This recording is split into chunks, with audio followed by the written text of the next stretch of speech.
Welcome students in home push classes a competition venture of SCA Dharamshala. तो student जैसे कि आपको पता है कि मैंने आपके लिए एक पार्ट टेस्ट 1 दिया था जिसमें मैंने आपको 18 क्वेश्चन दिए थे। हमारा टॉपिक था मैट्रिसेस एंड डिटरमिनेंट। तो बेटे पिछले 2 लेक्चर में मैंने उसके 15 क्वेश्चन डिस्कस कर दिए हैं और ये थर्ड और लास्ट लेक्चर पार्ट टेस्ट 1 में मैं अगले 3 क्वेश्चन आपके डिस्कस कर रहा हूं जो कि case based source based question हैं। ठीक है, तो पहला क्वेश्चन है बेटे हमारा क्वेश्चन नंबर 16, क्योंकि पहले 2 लेक्चर में मैंने 15 क्वेश्चन आपके साथ डिस्कस किए हैं। तो क्वेश्चन नंबर 16 है बेटे, 3 schools DPS, CBC and KVS, ठीक है, decided to organise a fair for collecting money for the helping the flood victims. They sold handmade fans, mats, and plates from recycled material at a cost of rupees 25, rupees 100, and rupees 50 each, respectively. The number of articles sold are given as। ये दिया हुआ है बेटे कि हमारे पास 3 school है, एक DPS है, एक सीबीसी और एक केबीएस है। ये 3 स्कूल्स ने जो है फ्लड के जो विक्टिम्स हैं उनको हेल्प करने के लिए हैंडमेड फैंस बनाए हैं, मैट्स बनाए हैं और प्लेट्स बनाए हैं। और उनकी कॉस्ट हमें दी है कि जो एक फैन है वो स्कूल जो है 25 रुपए में बेच रहा है। मैट्स जो है मैट जो है एक मैट जो है 100 रुपए में बेच रहा है। और जो प्लेट है बेटे एक प्लेट हम 50 रुपए में बेच रहे हैं, स्कूल वाले बेच रहे हैं। ठीक है, और ये भी डेटा दिया हुआ है कि डीपीएस स्कूल जो है उसने हैंडमेड फैन जो है वो 40 सेल किए हैं। डीपीएस स्कूल ने जो मैट्स हैं वो 50 सेल किए हैं और डीपीएस स्कूल ने जो प्लेट है वो 20 सेल किए हैं। इसी तरह से सीबीसी ने फैन 25, मैट्स 40 एंड प्लेट 30, और इस तरह से केबीएस ने फैंस 35, मैट्स 50 और प्लेट्स 40 सोल्ड किए। तो इस इंफॉर्मेशन के ऊपर अब हम आपको डिफरेंट डिफरेंट क्वेश्चन करके दिखाएंगे। तो चलिए क्वेश्चन नंबर 1 स्टार्ट करता हूं। क्वेश्चन नंबर 1 में बेटे वो हमें कह रहा है टेकिंग 3 कॉलम मैट्रिसेस, आपने 3 कॉलम मैट्रिस लेने हैं। एक का नाम पी रखना है, एक का नाम क्यू रखना है, एक का नाम आर रखना है, representing the quantity of each item. मतलब पी मैट्रिक्स में आपने हर मतलब जो जो भी स्कूल में जो भी चीजें सोल्ड की हैं उनकी क्वांटिटी बतानी है। क्यू में दूसरे स्कूल की क्वांटिटी बतानी है और आर मैट्रिक्स में तीसरे स्कूल की क्वांटिटी बतानी है, जो भी उन्होंने चीजें सोल्ड की हैं चीजों की क्वांटिटी बतानी है। और साथ में find total number of fans, mats and plates sold by 3 schools. तो बेटे पी जो हमारा मैट्रिक्स है वो किसका बनाया हमने? डीपीएस स्कूल का। कि डीपीएस स्कूल ने 40 जो है वो फैंस, 50 जो है वो मैट्स और 20 जो है प्लेट्स सोल्ड किए हैं। तो 40 मैट्स, 50 आपके 40 आपके फैंस, 50 आपके मैट्स और 20 बेटे प्लेट्स। ये पी स्कूल ने जो मटेरियल सोल्ड किया उसका एक कॉलम मैट्रिक्स बना दिया। क्यू मैट्रिक्स किसका होगा? जो सीबीसी स्कूल है उसके 25, 40 और 30। तो ये लिखा मैंने 25, 50 और 40, 25, 40 और 30। और जो आर मैट्रिक्स है बेटे, आर कॉलम मैट्रिक्स किसका लेना है हमें? केवीएस स्कूल का। उसका डेटा है 35, 50, 40, 35, 50 और 40। ठीक है बेटे, तो पहला तो उसने यही कहा था कि P Q R 3 column matrix बनाइए। और बाद में कहता है कि टोटल कितने फैन हैं, कितने मैट्स हैं और कितने प्लेट्स हैं जो कि तीनों स्कूल ने सोल्ड किए हैं। किस चीज का क्वेश्चन है ये? इन तीनों मैट्रिसेस को क्या कर दो? सम। क्योंकि आपको पता है कि जो आपका डीपीएस है उसने 40 जो है वो फैन सोल्ड किए हैं।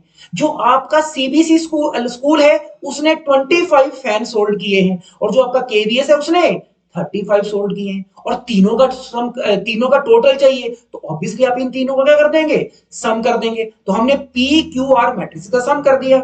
ये पी मैट्रिक्स है, ये क्यू है, ये आर है। और आपको पता है मैट्रिसेस ऐड कब होते हैं?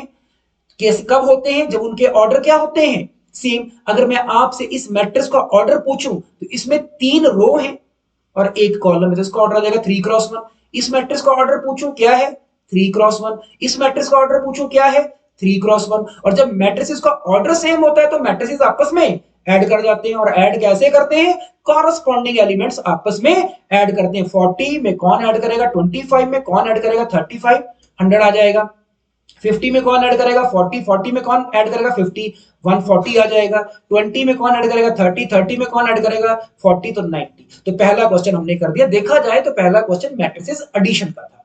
दूसरा क्वेश्चन है बेटे, दूसरे क्वेश्चन में कहता है M is a row matrix consisting of 3 elements। बच्चों वो आपको कह रहा है कि M आपने एक मैट्रिक्स लेना है, और M कैसा मैट्रिक्स लेना है? एक रो मैट्रिक्स लेना है। क्या लेना है? एक रो मैट्रिक्स लेना है कंसिस्टिंग ऑफ 3 एलिमेंट्स। अब बेटे रो मैट्रिक्स वो मैट्रिक्स होता है जिसमें एक ही रो होती है। रो मैट्रिक्स में जिसमें रो एक होगी, कॉलम जितने मर्जी। अब रो मैट्रिक्स का मतलब उसमें रो एक होगी, कॉलम जितने मर्जी हो सकते हैं, लेकिन उसने क्या कहा है? उस मैट्रिक्स में सिर्फ 3 एलिमेंट होने चाहिए। अब ये एक एलिमेंट ले लिया, ये दूसरा ले लिया, ये तीसरा ले लिया। बताइए रो मैट्रिक्स है क्योंकि इस मैट्रिक्स पास रो एक ही है, और कॉलम कितने बन जाएंगे यहां से? 3, 1 क्रॉस 3।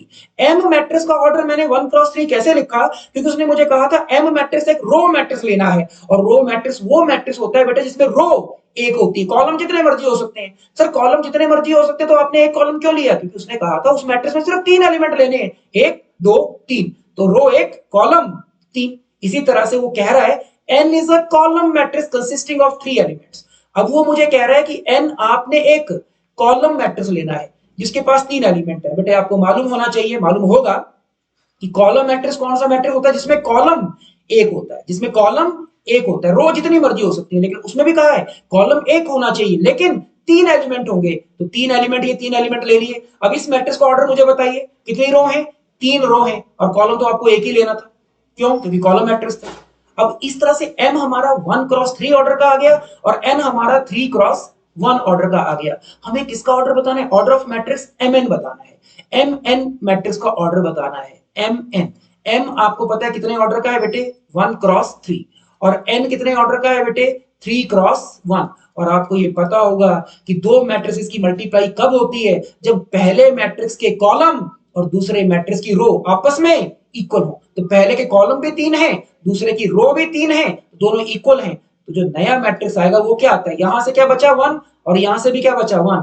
तो जो नया मैट्रिक्स आएगा वो किस ऑर्डर का आएगा बेटे? 1 क्रॉस 1 ऑर्डर का। तो mn किस ऑर्डर का आ गया बेटे? 1 क्रॉस 1 का। इसी तरह से उसने बेटे nm का ऑर्डर पूछा है। किसका ऑर्डर पूछा है? nm का। अब बेटे nm होगा, यहाँ पे nm का ऑर्डर पूछा है। अब बेटे अगर nm की मल्टीप्लाई करनी है तो बेटे n का ऑर्डर क्या है? n का ऑर्डर है बेटे 3 क्रॉस 1, और m का ऑर्डर क्या है बेटे? m का ऑर्डर है बेटे 1 क्रॉस 3। और आपको पता दो मैट्रिक्स की मल्टीप्लाई तब होती है जब पहले के कॉलम और दूसरे की रोज आपस में इक्वल हो। तो पहले कॉलम 1 है, दूसरे में रोज एक है, तो मल्टीप्लाई होगी। और जो नया ऑर्डर आता है वो क्या होता है? जो यहां से बचा और यहां से बचा, क्या बचा बेटे? 3 और 3। तो नए मैट्रिक्स का ऑर्डर क्या आ जाएगा? 3 क्रॉस 3। तो nm का ऑर्डर कितना आ गया बेटे? 3 क्रॉस 3। चलिए थर्ड पार्ट स्टार्ट करते हैं। बेटे थर्ड पार्ट में है taking a row matrix A as cost matrix. तीसरे क्वेश्चन में कह रहा है ए आपने एक मैट्रिक्स लेना है, ठीक है, और कैसा मैट्रिक्स लेना है? रो मैट्रिक्स लेना है। खुद का है रो मैट्रिक्स लेना है कॉस्ट का, और square matrix B as a article matrix. A आपने एक मैट्रिक्स मानना है रो मैट्रिक्स कॉस्ट का, और बी आपने एक मैट्रिक्स लेना है आर्टिकल का मैट्रिक्स, और ये स्क्वायर मैट्रिक्स लेना है। Find the money collected by each school using matrix multiplication. ठीक है। अब बेटे हमने आपको स्टार्टिंग में बताया था कॉस्ट कि जो आपका फैन है उसकी कॉस्ट है, एक फैन जो है 25 रुपीज में सोल्ड हो रहा है, और एक मैट जो है 100 में सोल्ड हो रही है, और एक प्लेट जो है 50 रुपए में बिक रही है। अब क्वेश्चन यहाँ पे ये है कि जो कॉस्ट है, कॉस्ट का आपने रो मैट्रिक्स लेना है। मैं नहीं बना रहा रो मैट्रिक्स, उसने कहा है taking a row matrix A as cost matrix. तो ए मैट्रिक्स मैंने लिया, किसका लेना है? कॉस्ट का लेना है। ये हमारी कॉस्ट है, उसका क्या लेना है? Row matrix. और आप सबको पता है रो मैट्रिक्स कौन सा मैट्रिक्स होता है? इसमें रो एक होती है, कॉलम जितने मर्जी, और यहाँ कॉलम कितने हैं बेटे? 3। ठीक है। और दूसरा आर्टिकल्स का मैट्रिक्स लेना है, बी मैट्रिक्स लेना है। ये बी मैट्रिक्स लिया, किसका लेना है बेटे? आर्टिकल्स। आर्टिकल्स हमारे क्या है? हम फैंस बना रहे हैं, हम मैट्स बना रहे हैं, या हम प्लेट्स बना रहे हैं, तो उसका मैट्रिक्स ले लिया। तो बताइए 40 25 35, 40 25 35, फिर बोलो 50 40 50 40 50, 50 40 50, एंड देन 20 30 40, 20 30 40। ये क्या आ गया? इसका ऑर्डर कितना है बेटे? 3 क्रॉस 3। तो ये एक क्या आ गया हमारा?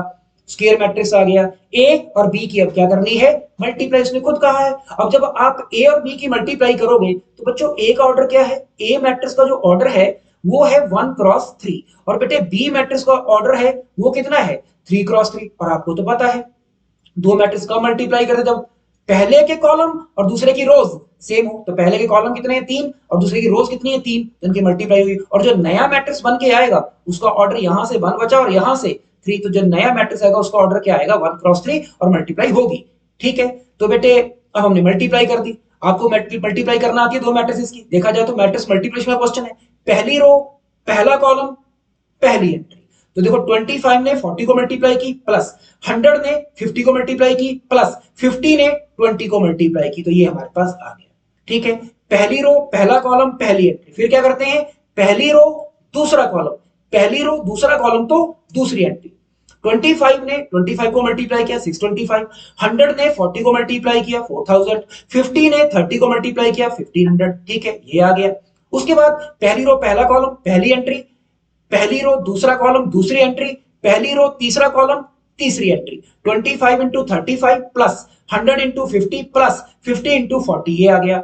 और फिर बेटे इनका सम कर दिया तो ये आपका रिजल्ट आ गया। ये क्या आ गया, आपका टोटल जो आपने पैसा कमाया है, मतलब डीपीएस स्कूल ने 7,000 रुपए, जो दूसरा स्कूल है सीबीसी उसने 6125 और केबीएस ने 7875 रुपीस कमाए हैं। क्वेश्चन नंबर अगला स्टार्ट करता हूं बेटे, ये थर्ड में ही और ऑप्शन में था, मैं इसको करवा रहा हूं। और ऑप्शन में उसने कहा है write the article matrix B. ये जो बी मैट्रिक्स है इसको लिखना है sum of symmetric and skew symmetric. बेटे ये तो बहुत आसान क्वेश्चन है। ठीक है, एक मैट्रिक्स बी, ये बी मैट्रिक्स जो आपके पास आया है, ठीक है, आर्टिकल का जो मैट्रिक्स था, बोलते हैं इस मैट्रिक्स को आप लिखिए sum of symmetric and skew symmetric. बेटे ये इंपॉर्टेंट क्वेश्चन होता है, आपकी थ्योरी में आपने क्वेश्चन किया होगा, और ये एक इंपॉर्टेंट क्वेश्चन होता है बोर्ड लेवल पे कि किसी भी स्क्वायर मैट्रिक्स को लिखिए sum of symmetric and skew symmetric. तो बेटे किसी भी मैट्रिक्स को अगर आपने सम ऑफ सिमेट्रिक और स्क्यू सिमेट्रिक में लिखना होता है, जैसे आपने बी मैट्रिक्स को सम ऑफ सिमेट्रिक और स्क्यू सिमेट्रिक में लिखना है, तो उस केस में सिमेट्रिक का एग्जांपल, और ये यूनिक एग्जांपल होता है, यही लेना पड़ता है। तो ये आपका सिमेट्रिक मैट्रिक्स आ गया। ठीक है, half B plus B dash, अगर आप इसको सॉल्व करेंगे तो ये सिमेट्रिक मैट्रिक्स होगा, और इसमें ऐड करना है आपने half B minus B dash, और ये क्या होगा स्क्यू सिमेट्रिक। ये आपका सिमेट्रिक मैट्रिक्स होता है, और ये आपका कौन सा होता है स्क्यू सिमेट्रिक होता है। और जब आप इनका सम करेंगे तो आप देखेंगे ये किसके बराबर आ जाएगा, बी के बराबर। तो आपको अपने मैट्रिक्स बी को सम ऑफ सिमेट्रिक और स्क्यू सिमेट्रिक में लिखना है। तो सिमेट्रिक कौन होगा, half of B plus B dash. B आपके पास है, पहले आप क्या निकाल लीजिए, बी डैश निकाल लीजिए। बी डैश मतलब बी का ट्रांसपोज। और फिर देख लीजिए इसका नाम इसने एक्स रखा है, तो एक्स क्या ले लिया, B plus B dash over 2। बेटे ये बहुत आसान है, तो आप कर सकते हैं, सिमेट्रिक आ जाएगा। फिर इसका नाम स्क्यू सिमेट्रिक का नाम उसने क्या रख दिया, वाई, और वो क्या होगा, मैंने पहले कहा half B minus B dash, half B minus B dash करके आपके पास ये जो मैट्रिक्स आएगा स्क्यू सिमेट्रिक होगा। और बेटे सिमेट्रिक और स्क्यू सिमेट्रिक इन दोनों का सम आप करोगे तो किसके बराबर होगा, बी के बराबर। यहां किया नहीं है लेकिन होगा। ठीक है, 40 में 0 ऐड होगी 40 आएगा, आप देख रहे हो। तो ये इजी बात है, इसलिए मैंने पूरा नहीं बताया है, शायद आपको समझ आ गया होगा, आसान था। क्वेश्चन नेक्स्ट स्टार्ट करता हूं बेटे, क्वेश्चन नंबर 17। बेटे क्वेश्चन नंबर 17 में वो कह रहा है a typist charges rupees 145 for typing 10 English and 3 Hindi pages, while charges for typing 3 English and 10 Hindi pages are 180। ठीक है, ये हमें डाटा दिया है कि कोई टाइप करने वाला 10 इंग्लिश के और 3 हिंदी के पेज चार्ज टाइप करने का 145 रुपीज चार्ज करता है, और वो 3 इंग्लिश के पेज और 10 हिंदी के पेज टाइप करने का कितना चार्ज करते हैं, 180 चार्ज करते हैं। फिर कहा है let charge of typing 1 English page X rupees. एक इंग्लिश का पेज टाइप करने का वो एक्स रुपए चार्ज करते हैं, और एक हिंदी का पेज टाइप करने का वो वाई रुपीज चार्ज करते हैं। Based on the above information answer the following questions. पहला क्वेश्चन है राइट द गिवन इंफॉर्मेशन। चलो ये तो मैं टर्न बाय टर्न क्वेश्चन करूंगा। बेटे पहले देखते हैं क्वेश्चन, यहाँ पे ये है कि इंग्लिश का एक पेज टाइप करने का वो एक्स रुपीज चार्ज कर रहे हैं, और हिंदी का एक पेज टाइप करने का वो वाई रुपीज चार्ज कर रहे हैं। और पहले क्वेश्चन में वो मुझे क्या कहता है, write the given information in the form of algebraic equations. ये जो इंफॉर्मेशन दी है इसकी इक्वेशन बनानी है। बेटे फिर से मैं कह रहा हूं, इंग्लिश का एक पेज टाइप करने का वो कितना रुपीज चार्ज कर रहे हैं, टाइपिस्ट जो है हमारे एक्स रुपीज, और हिंदी का एक पेज टाइप करने का वो कितना चार्ज कर रहे हैं बेटे, वाई रुपीज। अब आप मुझे बताइए, पहले मैंने क्या कहा है आपको, 10 इंग्लिश और 3 हिंदी पेज टाइप करने का वो 145। तो 10 इंग्लिश 10 और इंग्लिश का एक पेज चार्ज करने का x है तो 10 का कितना हो जाएगा 10x इंग्लिश का। और हिंदी का एक पेज टाइप करने का वो y रुपए चार्ज करते हैं, कितने किए हैं उन्होंने, तीन पेज किए हैं, 3y। तो 10x प्लस 3y बेटे किसके बराबर है, टोटल क्या दिया है 145। ये पहली इक्वेशन आ गई। और दूसरी में कहा है कि इंग्लिश के कितने पेज टाइप कर रहे हैं वो 3 और हिंदी के 10। इंग्लिश के एक पेज को वो x रुपीस में टाइप करते हैं तो 3 को कितने में करेंगे बेटे 3x में। और हिंदी का एक पेज वो y रुपए में टाइप करते हैं तो 10 कितने में करेंगे बेटे 10y। ठीक है। और इसका जो सम है वो किसके बराबर दिया है 180। तो पहला क्वेश्चन मैंने आपको कर दिया, right the given information in the form of algebraic equations. तो पहली ये दो इक्वेशन आ गई 10x plus 3y equal to 145 और दूसरी आ गई 3x plus 10y is equal to 180। तो मैंने पहला पार्ट आपको करके दिखा दिया। दूसरा पार्ट करते हैं बेटे दूसरे में वो हमें कह रहा है write the algebraic equation as a write the algebraic equation as a matrix equation ax is equal to b। देखो बेटे पीछे मैंने भी इक्वेशंस बनाई है, तो पिछली स्लाइड पे मैं जा रहा हूं, क्या इक्वेशन बनाई है बेटे, पिछली स्लाइड में मैंने इक्वेशन बनाई है 10x plus 3y equal to 145। तो पहली इक्वेशन बनी थी बेटे 10x plus 3y equal to 145 और दूसरी इक्वेशन बनी थी बेटे 3x plus 10y equal to 180। 3x plus 10y equal to 180। ठीक है बेटे। अब बोल रहे हैं ये जो दो आपकी इक्वेशन बनी है, दो अलजेब्राइक इक्वेशन बनी है, इन्हें आपने ax is equal to B की फॉर्म में लिखना है। बेटे ax is equal to B की फॉर्म में लिखना है, दूसरा क्वेश्चन है हमारा। तो कैसे लिखा जाता है ax is equal to B की फॉर्म में, बेटे पहले आप इक्वेशंस में जो कोफिशिएंट होते हैं x और y के साथ जो लगे, कौन लगा है 10, y के साथ कौन है बेटे 3, इस x के साथ कौन है बेटे 3, y के साथ कौन है बेटे 10, कोफिशिएंट्स का मैट्रिक्स लिख देना है। ठीक है बेटे, पहले कोफिशिएंट का मैट्रिक्स लिख दिया, उसके बाद वेरिएबल कौन है यहाँ x और y, इसका मैट्रिक्स लिखना है। दो ही वेरिएबल है, एक x है और एक y है, ऐसे लिखते हैं बेटे। और सामने किसको लिखते हैं बेटे, जो सामने कांस्टेंट होते हैं, और सामने कांस्टेंट क्या है, एक 145 है और एक 180 है। तो ये आपने, और इसको हम क्या बोलते हैं बेटे a, इस एक्स वाई मैट्रिक्स को हम कैपिटल X कह देते हैं और जो सामने वाला मैट्रिक्स होता है उसे हम B कह देते हैं। तो आपकी इक्वेशंस को मैंने ax is equal to B form में लिख दिया। तो ये मैंने दूसरा क्वेश्चन करके दिखाया। ये देखो a, ये आपका x मैट्रिक्स और ये b। ठीक है। थर्ड पार्ट आगे बढ़ते हैं बेटे। थर्ड पार्ट में बेटे वो मुझे कह रहा है find a inverse and hence find the value of x। देखो बेटे आपके पास इक्वेशन आ गई है, तो पिछली स्लाइड से मैं आपको इक्वेशन बताता हूं। जो हमारे पास जो मैट्रिक्स बना था, तो जो ax is equal to B था, थोड़ा सा काम मैं यहीं पे कर दूंगा और आपको इस क्वेश्चन में क्या निकालना है बेटे, a इनवर्स निकालना है। और a इनवर्स का फॉर्मूला तुम्हें आता है 10 3 3 10। आगे चलिए, इसका फॉर्मूला तुम्हें आता है ए इनवर्स निकालना है। ये मैंने पिछली इक्वेशन से मैट्रिक्स लिखा है, अभी आपको ए इनवर्स निकालना है। और मेरे बच्चों मुझे बताओ ए इनवर्स का फॉर्मूला क्या होता है। मेरे बच्चों ए इनवर्स का फॉर्मूला होता है एडजॉइंट ए अपॉन डिटरमिनेंट। बेटा यही होता है कि नहीं, और ये आपका ए मैट्रिक्स मैंने पीछे लिखा हुआ था। ठीक है बेटे, तो ए इनवर्स किसके बराबर आ जाएगा, adjoint A upon determinant A. और आपको पता है अगर बेटे हमने आपको दो ऑर्डर का मैट्रिक्स दिया हो तो उसका एडजॉइंट आप डायरेक्ट वे लिख सकते हैं। क्या सिखाया था, डायगोनल के एलिमेंट्स को इंटरचेंज कर दो, और 10 और 10 को इंटरचेंज करके कुछ भी चेंज नजर नहीं आएगी, 10 और 10 ही नजर आएंगे। लेकिन नॉन डायगोनल के जो एलिमेंट हो उनके साइन चेंज कर दो, तो 3 का साइन और 3 का साइन चेंज कर दो, प्लस के तो माइनस के हो जाएंगे, तो -3 और -3। और ओवर में लिखना है डिटरमिनेंट ए। डिटरमिनेंट ए कितना होगा, इसका अगर डिटरमिनेंट बनाएंगे तो 10 इंटू 10 कितना आ जाएगा बेटे 100 -9। तो बेटे ये आपके पास क्या आ गया, आपके पास मैट्रिक्स जो ए इनवर्स आ गया बेटे, वो ए इनवर्स क्या आ गया 1/100 में से 9 गया तो बेटे 91, 1/91, 10 -3 और 10। तो ये बेटे आपके पास क्या आ गया ए इनवर्स। अभी ए इनवर्स तो आ गया, लेकिन वो हमें बोल रहा है ए इनवर्स लिख दिया, साथ में आपको क्या करना है, एक्स की वैल्यू भी निकालनी है। बेटे पीछे हमारे पास इक्वेशन थी A X is equal to B, ठीक है नहीं, और आपको x की वैल्यू निकालनी है, तो x किसके बराबर आ जाएगा, a वहां शिफ्ट करेगा, तो उसको मैं क्या लिख सकता हूं, a इनवर्स इनटू b। बेटे a इनवर्स भी मेरे पास है और b मैट्रिक्स भी मेरे पास है, पीछे मैंने आपको बताया था। तो x किसके बराबर आ जाएगा, a इनवर्स इनटू b। अगली स्लाइड में आपको ये नजर आएगा x is equal to a inverse into b। तो देखो बेटे x is equal to a inverse into b। तो बेटे ये आपका मैंने निकाल के दिखाया ए इनवर्स, और ये आपका मैट्रिक्स बी था, मैंने बताया। बेटे इन दोनों की जब आप मल्टीप्लाई करोगे तो वहां से x की वैल्यू 10 आ गई और y की वैल्यू 15 आ गई, क्योंकि आपने एक्स वाई मैट्रिक्स का नाम क्या रखा था बेटे, एक्स वाई मैट्रिक्स का नाम आपने कैपिटल एक्स रखा था, ठीक है। और कैपिटल एक्स मैट्रिक्स बेटे आपके पास क्या आया, यहां से देखा तो कैपिटल एक्स मैट्रिक्स आपके पास क्या आया, 10 15 मैट्रिक्स आया। और आपको पता है जब दो मैट्रिक्स बराबर होते हैं तो कॉरेस्पॉन्डिंग एलिमेंट्स इक्वल होते हैं, तो यहां से x की वैल्यू बेटे 10 आ गई और y की वैल्यू 15 आ गई। तो ये भी मैंने करके दिखा दिया आपको।